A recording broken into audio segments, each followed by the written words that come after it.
बीच रूस और चीन को टक्कर देने के लिए अमेरिका ने अपने दमदार F-16 फाइटर जेट को मॉडिफाई कर दिया। उसने अपने लड़ाकू विमान को AI यानी आर्टिफिशियल इंटेलिजेंस की ताकत दे दी। और F-16 लड़ाकू विमान ने आर्टिफिशियल इंटेलिजेंस से कंट्रोल की गई टेस्ट फ्लाइट पूरी भी कर ली। मतलब कि किसी पायलट ने उस F-16 को नहीं उड़ाया, बल्कि एक AI एजेंट ने बिना किसी मदद के जेट को 17 घंटे से भी ज्यादा देर तक ऑपरेट किया। बताया गया कि भले ही F-16 को आर्टिफिशियल इंटेलिजेंस की मदद से उड़ाया जाएगा, लेकिन वो बिना पायलट के टेक ऑफ नहीं करेगा। उसमें पायलट हर वक्त रहेगा। इससे होगा ये कि पायलट को विमान उड़ाने पर ध्यान नहीं देना पड़ेगा, बल्कि उसका फोकस दुश्मन पर वार करने पर रहेगा।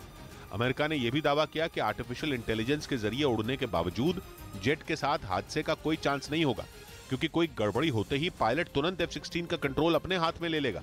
इधर निकी केस में दिल्ली पुलिस की क्राइम ब्रांच की टीम आरोपी साहिल गहलोत को उत्तम नगर इलाके में मौजूद निकी यादव के घर लेकर पहुंची और हत्या का पूरा सीन रिक्रिएट किया। साहिल गहलोत पर अपनी गर्लफ्रेंड निकी गहलोत को जान से मारने का आरोप है, जिसे पुलिस रिमांड के दौरान क्राइम ब्रांच की टीम निकी यादव के घर लेकर पहुंची।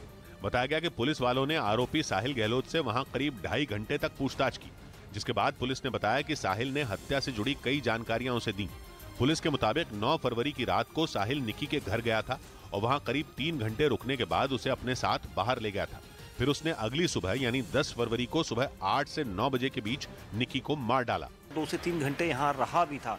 उस वक्त निक्की और उसकी बहन भी यहाँ पर थी। आरोपी साहिल ने पुलिस को बताया कि उसने निगम बोध घाट के आसपास पार्किंग में निकी की हत्या की थी, लेकिन उससे पहले उसने निकी को कई घंटे दिल्ली की सड़कों पर घुमाने की जानकारी दी। पुलिस के मुताबिक साहिल निकी को उत्तम नगर से निजामुद्दीन और कश्मीरी गेट की तरफ लेकर गया था, जिसके बाद अब पुलिस उस पूरे रूट की सीसीटीवी फुटेज खंगालने में जुटी है। फुटेज के आधार पर ही क्राइम ब्रांच इस पूरे सीक्वेंस को जोड़कर देख रही है। आरोपी साहिल ने पुलिस को बताया कि उसका निकी से झगड़ा हुआ था, जिसके बाद उसने उसकी हत्या कर दी और फिर उसके फोन को अपने पास रख लिया।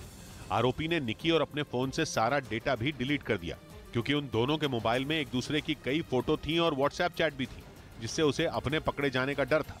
साहिल से पूछताछ के बाद पुलिस ने निकी के घर पर ताला जड़ दिया और आरोपी को वहां से अपने साथ ले गई। उधर इजराइल के एक फैसले ने पुतिन को गुस्सा दिला दिया। इजराइल के विदेश मंत्री कीव पहुंच गए। जंग के बाद यह पहली बार है जब इजराइल का कोई मंत्री यूक्रेन गया है। इजराइल के विदेश मंत्री के इस दौरे के मायने काफी ज्यादा हैं, क्योंकि इजराइल वो देश है जो इस जंग में कोई पाला पकड़ने को तैयार नहीं। लेकिन उसके विदेश मंत्री ने कीव पहुंचकर ऐलान कर दिया कि जंग की इस घड़ी में वो यूक्रेन के साथ खड़े।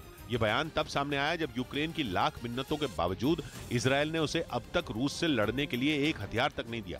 और तो और वो रूस की जंग को भले ही गलत ठहरा चुका है, लेकिन उसकी कभी पुतिन पर सीधे उंगली उठाने की हिम्मत नहीं हुई। वैसे इजराइल के लिए रूस और यूक्रेन की जंग से दूर रहने में ही भलाई भी है, क्योंकि दोनों ही देशों में अच्छी खासी तादाद में यहूदी रहते हैं। और फिर इजराइल का सबसे पहला दुश्मन ईरान है। ईरान सीरिया के रास्ते इजराइल में हिंसा फैलाने की फिराक में रहता है, इसलिए इजराइल वहां ईरान के लड़ाकों पर एयर स्ट्राइक करता है। इजराइल ये पुतिन की हामी की वजह से ही कर पाता है।